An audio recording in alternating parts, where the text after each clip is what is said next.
família começa no namoro. Não pode perder isso de vista. O casamento é um namoro que deu certo. E aí começa uma família. Aí começa a vida de um casal, a vida dos filhos, a família. Eu sou casado há 38 anos. Há 38 anos era eu e ela só. Hoje somos eu e ela, mais 5 filhos, mais 4 noras e um genro e mais 8 netos. Veja, tudo começou no nosso namoro. Eu tinha 5 filhos, agora tenho 10. Porque as noras e os genros são mais 5 filhos que Deus põe na vida da gente. Então vejam como tudo isso é importante. Veja como é importante começar bem no namoro. E por que que Deus coloca um homem do lado de uma mulher? Por que que Deus fez o homem, viu que o homem não era feliz sozinho, então fez a mulher, e disse para Adão, eu vou te dar uma ajuda adequada. Essa expressão bíblica é muito forte. Eu vou te dar alguém que vai ajudar você a ser feliz. Vai ajudar você a crescer. Sabe, gente, ninguém pode ajudar tanto o homem como a sua mulher, a sua esposa, e vice-versa. Ninguém pode ajudar tanto a mulher quanto o seu marido. Por quê? Porque eles se amam, se conhecem. Eu me lembro que quando eu tinha 28 anos de idade, me convidaram para ser diretor aqui do campus da USP aqui em Lorena, a escola da USP aqui em Lorena. E eu aceitei. A congregação da faculdade me elegeu, os professores queriam, os alunos me procuraram, também dizendo que eu devia aceitar, e eu aceitei. Só que naquela noite que eu aceitei, eu não conseguia dormir.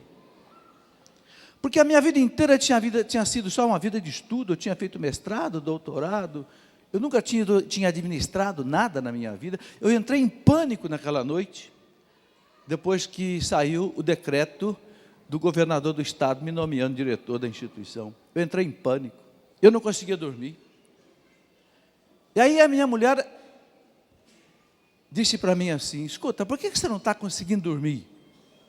Você pediu para ser diretor? Eu digo, não. Então se você for lá como diretor, não der certo, você entrega a tua carta de demissão e diz, olha, eu não quero mais ser diretor, não pedi para ser diretor, tentei ser diretor, não sei ser diretor, não deu certo, até logo vou embora. Eu pensei comigo, não é que essa mulher está certa mesmo?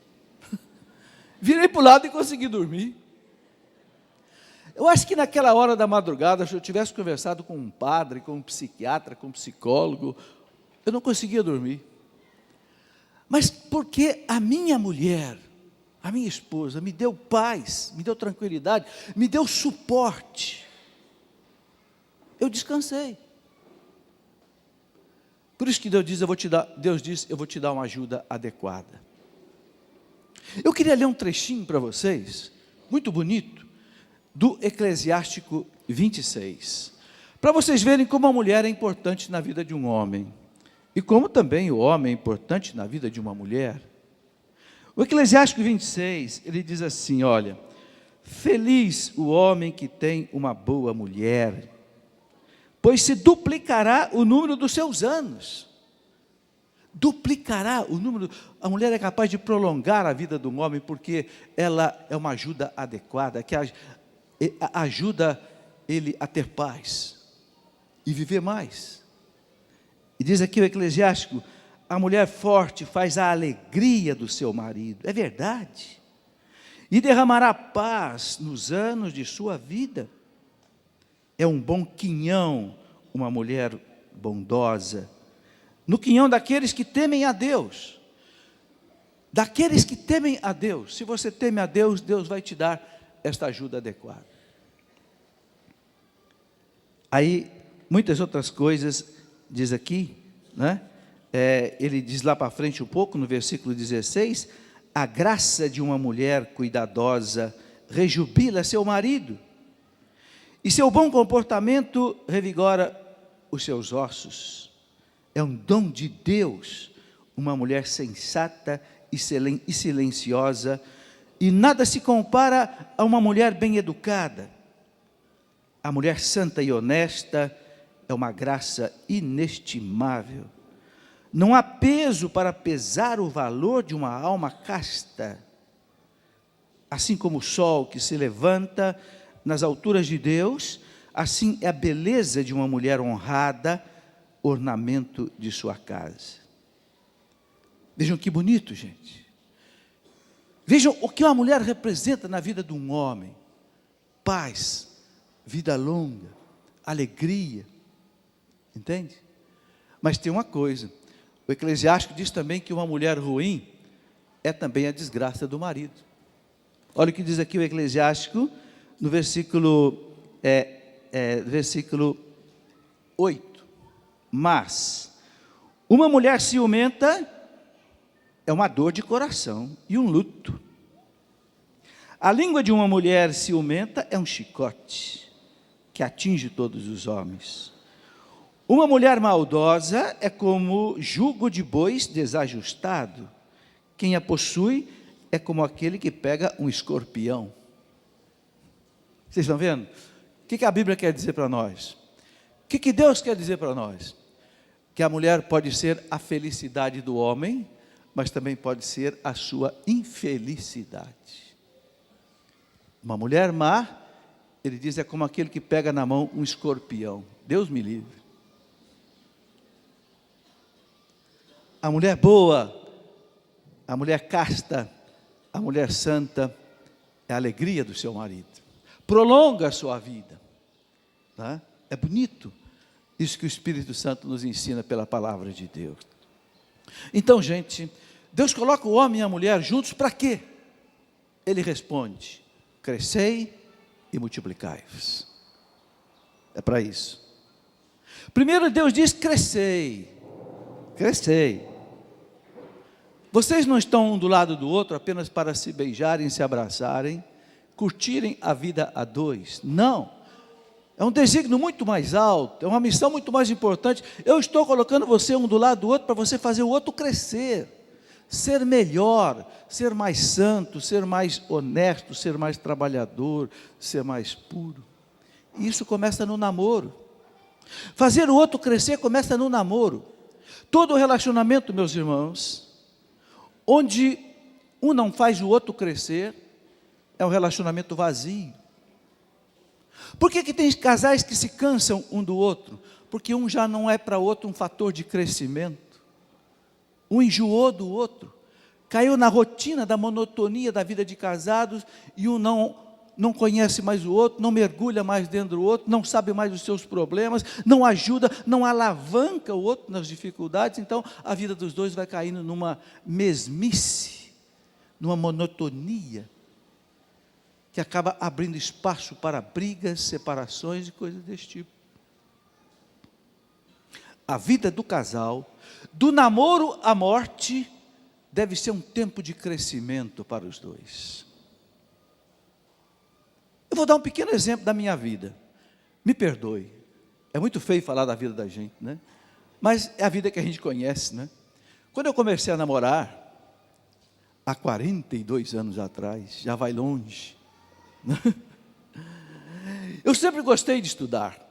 Eu estava saindo da academia militar de Agulhas Negras no 3º ano, porque eu interrompi o curso, não quis ser oficial do exército, preferi fazer engenharia física e matemática lá fora. Mas eu comecei a namorar, eu tinha 20 anos de idade. E a minha namorada estava na 7ª série ainda do primário. E eu já estava lá no 2º ano da faculdade. E eu disse para ela, bem, nós começamos a namorar no dia 21 de dezembro. Eu me lembro porque foi num baile de formatura de uma irmã dela, e ali a gente começou a namorar. Mas quando eu fiquei sabendo que aquela mulher não gostava de estudar, estava na 7ª série do primário, com 3 segundas épocas. Sabe o que é segunda época? Antigamente, quando você repetia no exame, tinha direito de fazer um exame de novo, chamava de segunda época. Fazia em janeiro, fevereiro. Se você repetisse na segunda época, aí você tomava bomba, repetia o ano, tinha que fazer o ano de novo. Eu disse para ela, olha, você não pode repetir. Você está com 3 segunda época? Não pode, você não pode, você é uma moça bonita, não pode. Eu não falei para ela, né? Se você quer namorar comigo, você tem que passar de ano. Não tive coragem de dizer, mas tive vontade. Mas não disse. Eu disse outra coisa para ela: eu vou te ajudar. Quais são as matérias que você está dependente? Ela disse português, inglês e matemática. Eu digo, olha, inglês e matemática eu te ajudo. Português não consigo te ajudar, não sou muito bom. Você arranja uma professora de português e eu vou te ajudar no inglês e na matemática. Tá bom, tá bom. Para encurtar a história, ela passou nas 3 provas, foi para a 8ª série, terminou a 8ª série. Depois da 8ª série, aí nós continuamos o namoro, né? Depois da 8ª série, ela foi fazer o curso normal, que havia antigamente, era um curso para formar professoras. Curso normal, terminou o normal. Uma mulher que não gostava de estudar, não queria estudar. E aí nós nos casamos. E depois que a gente se casou, fomos morar aqui em Itajubá. Eu prestei concurso para a Universidade Federal de Itajubá, passei no concurso, passei a ser professor ali, fomos morar em Itajubá. Itajubá tinha uma escola superior de enfermagem. Ela disse, eu acho que eu vou fazer vestibular para a escola de enfermagem. Eu digo, meu Deus, quem te viu, quem te vê. E olha, gente, depois com 2 filhos já, essa mulher se formou enfermeira. E foi fazer enfermeira padrão universitário. E foi, inclusive, depois fazer uma especialidade, né, em enfermagem, para trabalhar com pessoas doentes mentais. Não queria estudar. Mas eu dizia para ela, eu gosto de estudar, a minha vida é ler, é estudar. Ela sentiu que isso era importante para ela, para que a gente se entendesse. E cresceu no estudo. Um pequeno exemplo. Começou no nosso namoro. Gente, o namoro não é um tempo para conhecer o outro por fora, é para conhecer o outro por dentro e ajudá-lo a crescer como pessoa. Se no namoro não houver isto, está furado, está vazio, está faltando alguma coisa. Entende? Então, é muito importante isso. E claro que o que faz a outra pessoa crescer, é aquilo que eu disse ontem aqui, é o amor. Você precisa se renunciar a muitas coisas para você ajudar o outro a crescer. Eu já disse aqui uma vez que para você dizer sim para o outro, você tem que dizer não para você. Eu não tenho como pegar, por exemplo, um objeto, né? Qualquer que seja, por exemplo, esse celular aqui que está no meu bolso, eu não posso dizer assim, olha, eu vou dar esse celular para você de presente. Mas eu quero ficar com ele para mim também, não tem jeito. Se eu der o celular para ele, eu tenho que perder o celular, não tem? Se eu der uma nota de R$100 para ele, eu tenho que ficar sem a nota. Não tem como você dizer sim e dizer sim para ele e dizer sim para você. Para você dizer sim para alguém, você tem que dizer não para você. Não tem jeito. Mas é bonito. É bonito que quando você diz não para você e você diz sim para o outro, você está fazendo o outro crescer. Isso precisa ter no namoro, no noivado, no casamento. Fazer o outro. E aí quem faz isso é o amor. Aquele amor que eu disse ontem, não é um amor de novela, esse amor passional, esse amor somente romance, não. Gente, o amor é uma decisão. O amor não é simplesmente um sentimento romântico e muito menos erótico. O amor é uma decisão. Eu decido amar você. Jesus decidiu nos amar, por isso ele foi até a cruz para cumprir a sua decisão. Eu vim ao mundo para servir e não para ser servido, por isso eu morro na cruz, porque ninguém tem amor maior do que aquele que dá a vida pelo seu amigo. Amar é uma decisão. Quando você sobe ao altar para casar, você vai dizer para o outro, para outra assim, eu te recebo como minha mulher, meu marido, e eu prometo, eu decido, eu juro ser-lhe fiel. Na saúde, na doença, na riqueza, na pobreza, como diz o Nelsinho, na gordura e na magreza, amando-te e respeitando-te todos os dias da minha vida. É uma decisão. Não é uma declaração romântica, poética de amor que você vai fazer no altar, não. Você vai fazer um juramento. Juramento de fidelidade ao outro até o último dia da sua vida. E a gente aprende a ser fiel, gente, é no namoro. O rapaz, a moça, o jovem que não é fiel no namoro, depois não vai ser fiel no casamento. Um dos grandes problemas do namoro, que eu recebo tantas cartas, é o problema da traição. Começa a namorar, daqui a pouco arranja outro namorado, sem terminar o primeiro namoro. E quantas moças feridas e rapazes feridos por causa disso. É muito importante a fidelidade no namoro, para que a gente possa ser fiel lá no casamento. Então, é o amor que constrói, aquele amor que São Paulo diz, o amor é paciente, o amor é bondoso, o amor não é egoísta, o amor não busca o seu próprio interesse, o amor tudo suporta, tudo crê, tudo espera, o amor não passa jamais. Mas é o amor de Deus, hein? É o amor de Deus. Não é o amor dos homens, o amor de telenovela, o amor de revista, de quadrinhos, não. Eu estou falando do amor de Deus.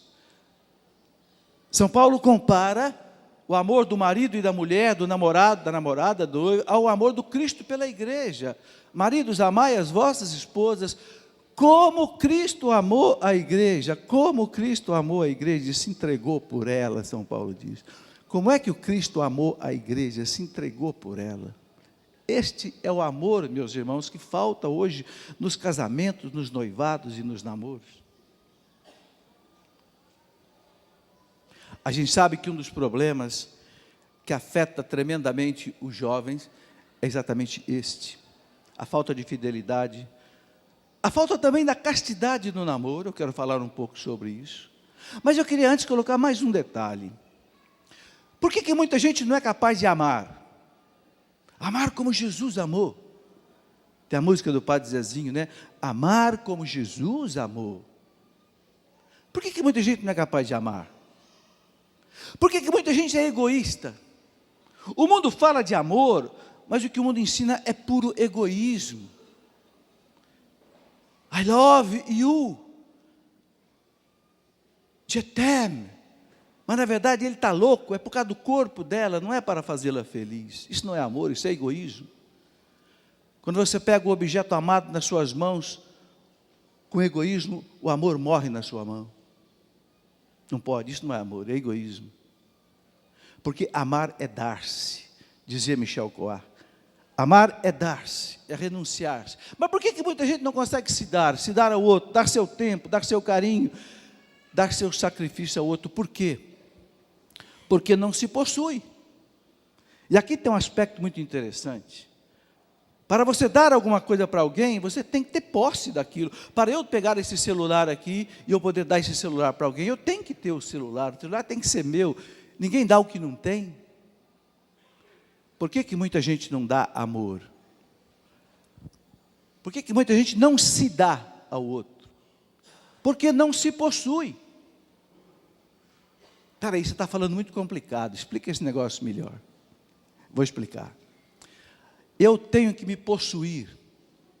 Eu tenho que ter domínio sobre mim mesmo. A Sagrada Escritura diz lá no livro dos Provérbios, que mais vale um homem que domina-se a si mesmo, do que aquele que conquista uma cidade. Vale mais um homem que domina-se a si mesmo, um homem que se possui, um homem que é senhor dos seus sentimentos, um homem que não balança como uma vara verde ao sabor das ondas, das ideologias, das tentações. Se você não se possui, se você não tem domínio sobre você, se você não consegue se controlar diante de um prato de comida muito gostosa e você come até arrebentar, como diz o mineiro, até ficar entarpado. Não, um dia um mineiro me disse isso: olha, comi que fiquei até entarpado. Eu nunca tive essa palavra, tive que buscar no dicionário, não achei. Entarpado, ele me explicou, você come tanto que você fica até com vontade de dormir. Agora entendi. Se você bebe que nem um desregrado, Se você não pode ver uma mulher que você já vai atrás, você não se possui. Você não tem comando sobre si mesmo. Você não é um homem livre. Gente, é muito importante o aspecto da liberdade para saber amar. Muita gente pensa que ser livre é fazer o que eu quero. É proibido proibir. Lá naquela revolução de 67 da França, né? Do tempo dos hippies, do tempo da maconha livre, escreveram lá, é proibido proibir. Isso é liberdade. Meus irmãos, isso não é liberdade, isso é libertinagem. Isso é abuso da liberdade. Por quê? Porque Deus não nos fez livre para fazer o mal, Deus nos fez livre para fazer o bem. Eu posso dar soco no ar à vontade. Eu sou livre para dar soco no ar à vontade, até não acertar o teu nariz. Porque se eu acertar o teu nariz e eu disser que eu sou livre, eu não estou sendo mais livre, eu estou sendo irresponsável. Eu estou sendo libertino. Não mais livre, eu estou sendo libertino. Porque se a liberdade, meus irmãos, não respeitar dois vínculos, ela não é liberdade, ela enlouquece. Quais são os vínculos que a liberdade tem que respeitar? A verdade e a responsabilidade. Será que você é livre se você disser para mim assim, olha, para mim, eu sou livre, 2 mais 2 são 5. O que nós vamos dizer? Você não é livre coisa nenhuma, você é imbecil. Você não está sendo livre, não, você está sendo irracional. Você perdeu a razão. Tem gente que quer ser livre assim. Eu sou livre, então, l'état c'est moi, como dizia o rei francês, né? O Luís XV, o Estado sou eu. Eu mando. Eu revogo até a lei da gravidade. Porque tinha um vereador que queria mandar fazer um projeto de lei para revogar a lei da gravidade. É livre, né? É irracional, não é livre. Vocês entenderam? Ninguém é livre para abusar do tóxico, ninguém é livre para abusar da bebida, ninguém é livre para abusar das pessoas. Você precisa se possuir. Ser livre é não ser escravo. Não ser escravo do quê? Não ser escravo das paixões. Não ser escravo dos vícios. Não ser escravo do pecado. Jesus diz que aquele que peca torna-se escravo do pecado. Então quem é que é livre? É aquele que luta contra o pecado. Então, meus irmãos, no namoro tudo isso precisa ser vivido. Para você se dar ao outro, ajudar o outro a crescer, amar, você tem que se possuir. Quem não se possui se torna egoísta. Porque não tem força de vontade de dizer sim para o outro e dizer não para si mesmo. Então ele vive como um egoísta. E a pior coisa que existe no relacionamento de duas pessoas, gente, é o egoísmo. Porque duas pessoas egoístas são como duas bolas de bilhar. Já viram o que acontece com duas bolas de bilhar? Elas só se encontram para se chocar e se separarem. Bate uma na outra e separa. Assim é um casal egoísta. Seja de namorado, seja de noivo, seja de casado. É lamentável. Bem, um outro aspecto que eu queria abordar nessa segunda parte da nossa conversa é o aspecto também da vida sexual no namoro. Porque a gente recebe muitas cartas sobre isso, muitos e-mails. E a gente sabe que hoje é um desafio para o jovem cristão viver um namoro cristão, ou seja, um namoro sem vida sexual. Nós sabemos que falar isso lá fora é um absurdo, porque a gente sabe que a maioria dos namoros, infelizmente, se tornou lugar aberto para a vida sexual, o que está completamente errado. Está completamente errado aos olhos de Deus, está completamente errado aos olhos também dos homens. Eu vou mostrar por quê. Eu tenho pena, gente, da juventude de hoje, tenho pena. Tenho pena porque o mundo hoje vive num pansexualismo. Pan quer dizer tudo, né? Sexualismo. Tudo respira sexo hoje. Não se vende mais cigarro, não se vende mais bebida, não se vende mais carro, não se vende mais roupa, sem atrás colocar uma bela mulher seminua. excitante, provocante, sexy. Tem que colocar, porque senão não... Por quê? Porque o homem, principalmente o homem, é desesperado por um corpo de mulher, sobretudo nua. É um fato de vida, não adianta mentir. Quando eu era cadete aqui nas Agulhas Negras, cada cadete tinha um armário. Cada armário que você abria dos cadetes tinha uma foto de mulher nua que eles recortavam da revista Playboy. O homem é fascinado pelo corpo da mulher.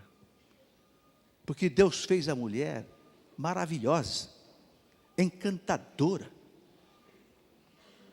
Mas tem um lugar para viver o sexo.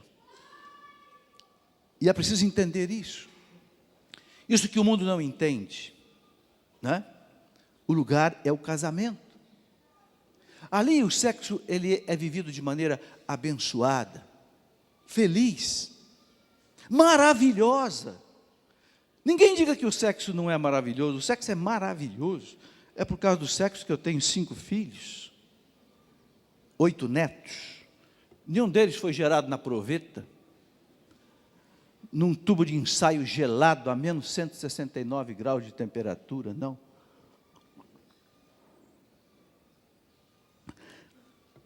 A igreja ensina que não deve haver sexo sem vida, mas também não deve haver vida sem sexo. A igreja ensina que o sexo tem 2 finalidades, unitiva e procriativa. Unitiva é a unidade do casal. Sereis uma só carne. Deus disse para Adão e Eva, sereis uma só carne. E esse sereis uma só carne no casamento se torna físico, no ato sexual. Naquele abraço de intimidade, onde um se entrega ao outro, eles são mais do que nunca uma só carne.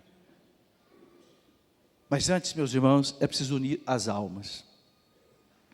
Antes é preciso unir as vidas. Antes é preciso colocar uma aliança no dedo, uma aliança de compromisso. O que quer dizer essa aliança aqui? Essa aliança aqui quer dizer assim: eu te prometo ser-lhe fiel, na saúde e na doença, na riqueza e na pobreza, todos os dias da minha vida. É isso que significa uma aliança. Então, depois que você põe uma aliança na mão esquerda, aquela mulher é sua, aquele homem é seu. São Paulo diz, na carta aos Coríntios, 1 Coríntios 7, o homem não pode dispor do seu corpo para outra mulher. A mulher não pode dispor do seu corpo para outro homem, porque o seu corpo pertence ao seu marido. São Paulo fala isso há 2000 anos atrás. E São Paulo diz, não fiquem muito tempo sem vida sexual, não. Vocês podem ter um tempo aí sem vida sexual, para se dedicarem à oração, mas depois voltem ao convívio de vocês dois, para que não vos tente Satanás. Marido e mulher não podem ficar muito tempo sem vida sexual, não pode. Inclusive o Código de Direito Canônico tem uma expressão que ele chama de débito conjugal. O que é isso? É a obrigação que marido e mulher têm de satisfazer o outro sexualmente. Claro, dentro da normalidade, débito conjugal. Por quê? Porque a igreja sabe que um marido que não tem satisfação no seu casamento, ele pode querer buscar satisfação fora de casa, aí ele arrebenta com a família e com o casamento. A mesma coisa a mulher. Então a igreja olha para o sexo com responsabilidade, e a igreja vê no sexo uma beleza. O sexo, meus irmãos, eu diria, é a liturgia do amor conjugal. É a liturgia do casal. É a maior expressão de amor que pode haver para o casal. Ali, um não está apenas dando coisas ao outro, dando um presente, dando uma rosa, dando um... Não, você está se dando ao outro fisicamente. Você entrega ao outro aquilo que você tem de mais precioso, que é o seu corpo, a sua intimidade. E por que você faz isso? Porque ele jurou amor eterno para mim. Eu não vou entregar meu corpo a uma pessoa enquanto ela não tiver um compromisso de vida para sempre comigo. Não tem sentido. A vida sexual sem um compromisso de vida por trás é meramente prazer. E olha, eu recebo alguns e-mails de algumas moças que dizem assim, mas eu amo meu namorado, por que eu não posso ter vida sexual com ele? Bom, primeiro, Eu vou dizer porque Deus não quer. Porque a lei de Deus não quer. E por que a lei de Deus não quer? Porque Deus é maldoso? Não, é porque não é bom. Isto tem nome, chama-se fornicação. Pecado gravíssimo. O que é fornicação? É a vida sexual de duas pessoas que não são casadas. Isso chama-se fornicação. Um pouquinho diferente do adultério. O adultério é aquele que é casado e que busca um relacionamento fora do casamento. Aí é adultério. Mas duas pessoas solteiras que se relacionam sexualmente, a igreja chama de adultério. Gente, e eu tive um dia, passando os olhos na Bíblia, para ver aqui algumas passagens bíblicas que condenam a fornicação, e eu queria ler algumas para vocês. Por quê? Porque alguns jovens andam me dizendo assim, não, eu sou católico, eu frequento grupo de oração, mas eu amo meu namorado, então eu posso ter vida sexual com ele. Então eu quero dizer para você que como cristão não pode, como católico não pode. Depois eu entro em mais alguns detalhes. Mas eu queria primeiro colocar aqui um pouco da palavra de Deus sobre isso, porque para nós o que vale é a lei de Deus. Bem, já no Antigo Testamento, o livro de Tobias 4,3 diz assim, guarda-te meu filho de toda fornicação. Tobias falando para o seu filho, né? Guarda-te meu filho de toda fornicação, né?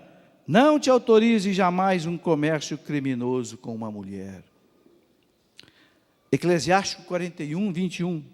Envergonhai-vos da fornicação, diante de vosso pai e de vossa mãe, e da mentira diante daquele que governa. Atos dos Apóstolos, capítulo 21, versículo 25. Mas a respeito dos que creram dentre os gentios, já escrevemos, ordenando que se abstenham do que for sacrificado aos ídolos, do sangue, da carne sufocada e da fornicação. Vejam quantas proibições. Agora vem, não é? São Paulo falando. Fugir da fornicação. É 1 Coríntios 6, 18. Fugir da fornicação. Qualquer outro pecado que o homem comete é fora do corpo, mas o impuro peca contra o seu próprio corpo. Ou não sabeis que o vosso corpo é templo do Espírito Santo, que habita em vós, o qual recebestes de Deus, e que por isso já não vos pertenceis, porque fostes comprados com um grande preço. Glorificai, pois, a Deus no vosso corpo. São Paulo manda glorificar a Deus com a castidade. Não pecar contra a castidade é isso. É não viver o sexo fora do casamento. Toda vez que o sexo é vivido fora do casamento, fora do relacionamento de um marido e uma mulher casados, ou é fornicação, ou é adultério. É pecado contra a castidade. É simples entender o pecado contra a castidade. Bom, ainda São Paulo diz aqui, segunda carta aos Coríntios, capítulo 12, versículo 21, receio que a minha chegada entre vós, Deus me humilhe ainda a vosso respeito e tenha de chorar por muitos daqueles que pecaram e não fizeram penitência da impureza, da fornicação e da dissolução que cometeram. Bom, mais uma citação só, Gálatas 5,19. São Paulo dizendo, ora, as obras da carne são estas, fornicação, impureza, libertinagem. Está aqui. Nenhum católico pode dizer, nenhum cristão pode dizer que Deus aprova a fornicação. Nenhum jovem pode dizer que Deus aprova o relacionamento sexual no namoro. Nós teremos que jogar a Bíblia na lata de lixo. Mas eu sei que, infelizmente, muito jovem pensa assim, sabe por quê? Porque, infelizmente, há até alguns padres que pensam assim. E eu sou obrigado a dizer isso aqui com dor no coração. Não digo com um sentimento de revanchismo ou de acusação, não, eu digo com dor no coração. Porque eu recebo também muitos jovens que me escrevem dizendo assim, não, o padre que eu fui me confessar disse que se eu amo a minha namorada, eu posso ter vida sexual com ela. Eu queria que você pegasse esses versículos todos que eu citei aqui, né? e você mostrasse para esse padre. Ele pode ser tudo, menos um sacerdote de Deus. Não é possível uma coisa dessa. Já chega o desgoverno do governo no campo sexual, que empurra os jovens para a imoralidade, distribuindo camisinhas nas escolas, distribuindo camisinhas por tudo que é parte, embotando os jovens de imoralidade, empurrando os jovens para o pecado. Já chega isto, mas ainda dentro da igreja, não. É por isso que eu fiz questão de ler essas passagens, para que ninguém tenha dúvida. Eu sei, gente, eu sei, jovem, que não é fácil viver a castidade. Eu fui jovem, eu namorei 4 anos. É verdade que no meu tempo era mais fácil, um pouco mais fácil viver a castidade. Sabe por quê? Porque no meu tempo não tinha essa loucura que nós temos hoje de internet, de filmes pornográficos. Não havia filmes pornográficos, não havia internet, não havia filmes eróticos, não havia, não existia. Era proibido fazer, ninguém fazia. A única coisa erótica que a gente via no meu tempo de moleque, de jovem, eram umas revistinhas desenhadas. E aquilo corria de mão em mão, assim, escondido. Era como se fossem as revistas hoje aí. Até quando eu era jovem, eu já disse aqui uma vez, eu li um livro de Monsieur Tiamertot, que ele chama de A Casta Juventude, é o nome do livro. Um livro que já não é publicado mais. Tiamertot era um padre polonês, escreveu um livro. Eu li esse livro quando eu tinha 13 anos de idade. Eu era aluno no Colégio São Joaquim, padre Sérgio Rocha, colocou esse livro na minha mão e disse: menino, leia esse livro, A Casta Juventude. E eu fiquei encantado com o livro, porque teve um momento do livro que ele me desafiou. Monsieur Tiamertot diz assim num lugar do livro: se eu tivesse que dar uma medalha de ouro para um jovem que vive a castidade, e dar uma medalha de ouro para um general que ganhou uma batalha muito grande, eu preferia dar a medalha de ouro para o jovem. Porque a batalha contra a castidade é a batalha mais difícil do que ganhar uma guerra. Eu disse: nossa, então eu quero essa medalha. Todo jovem é meio orgulhoso, né? Eu disse: eu quero essa medalha da castidade. E eu lutei, meus irmãos, lutei e luto até hoje. Porque a castidade você tem que viver no casamento também, né? Ser casto no casamento é você não desejar a mulher do outro. Você não ficar vendo filme pornográfico, depois querer repetir com a tua esposa essa baixaria que você vê no filme pornográfico. É difícil a castidade no casamento também. Eu continuo lutando para conquistar essa medalha de ouro diante de Deus. Mas só que eu sei que hoje é muito mais difícil, como eu dizia. Mas tem uma coisa, jovem, que eu quero dizer para você. Se você ganhar essa medalha de ouro hoje, a sua medalha de ouro vai ser muito maior do que a minha. A minha vai ficar pequenininha perto da sua, a sua vai ficar desse tamanho. Porque hoje é muito mais difícil viver a castidade do que no meu tempo. Porque esse mundão que está aí fora empurra o sexo dentro de você, goela abaixo, enche teu sangue de sexo e põe como pólvora lançada no teu sangue, para incendiar a tua libido. Mas saiba de uma coisa: quanto mais coragem você tiver, quanto maior for essa luta, maior vai ser a sua conquista. Porque na vida, gente, tudo é assim: quanto maior a luta, maior o sabor da vitória. Então eu não tenho dúvida de dizer para os jovens cristãos, como eu coloquei no começo desse livro, não é? Coloquei no começo desse livro o namoro que eu escrevi, aquela frase que eu disse ontem do Paul Claudel, aquele teatrólogo francês que disse: o jovem não foi feito para o prazer, o jovem foi feito para o desafio. E eu queria terminar essas minhas palavras nesse encontro com vocês, deixando aqui um desafio. Nós precisamos fazer uma santa revolução na juventude. É a revolução santa de um namoro cristão. O namoro onde os jovens se respeitem até o casamento. Por quê, gente? Porque a vida sexual no casamento, no namoro, estraga muita coisa. E eu quero mostrar a vocês por que estraga. E é por isso que Deus não concorda com isso. Esses dias eu vi uma notícia dizendo que o governo anda muito preocupado, porque 25% dos partos que acontecem no SUS, 25% são de adolescentes, que não são casadas, evidentemente. O governo preocupado com isso.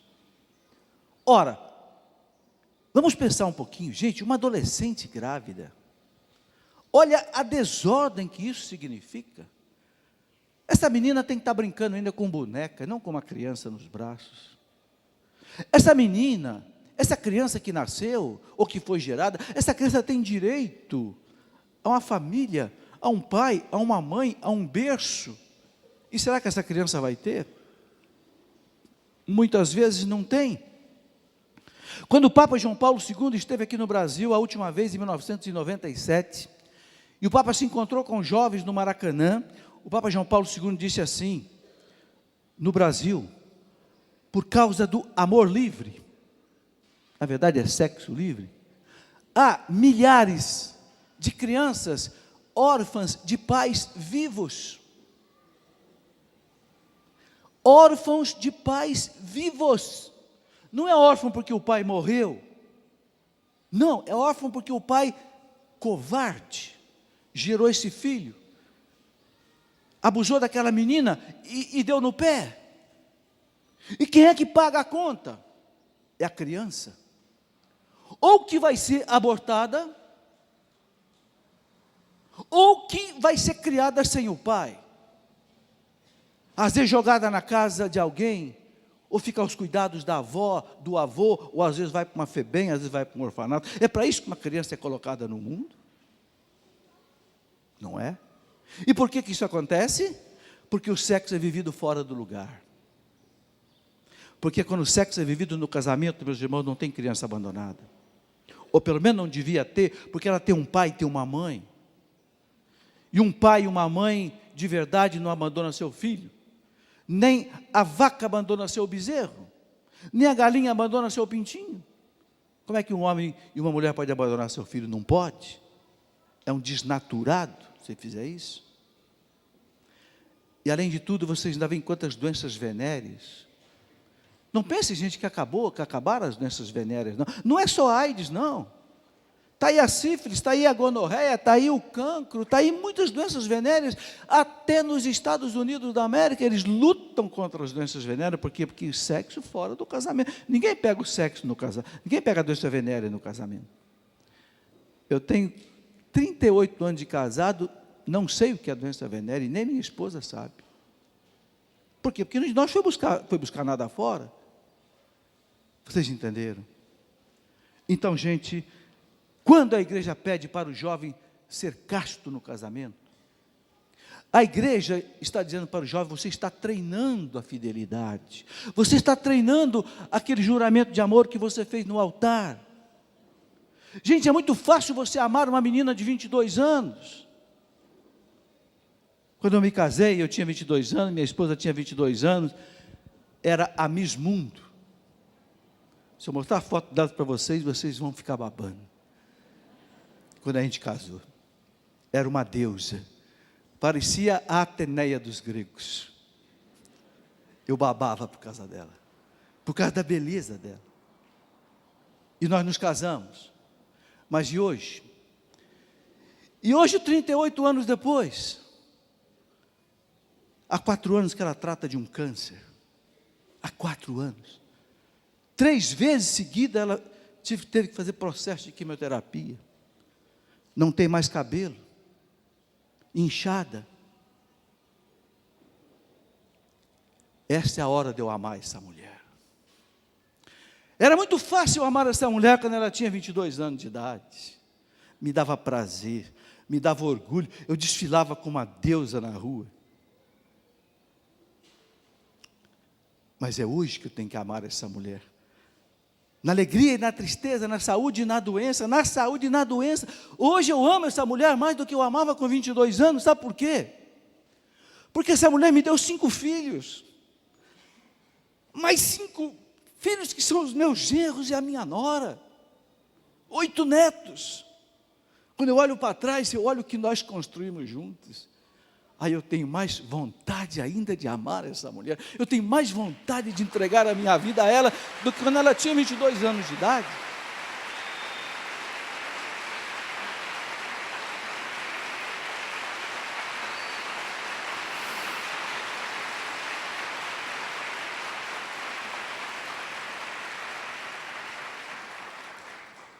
É para isso, gente, que a gente precisa lutar.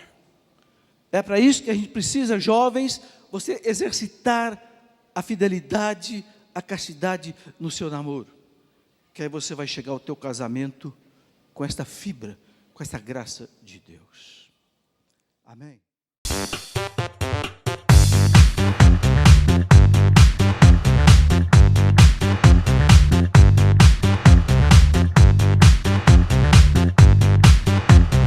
CançãoNovaPlay.com. Assine já!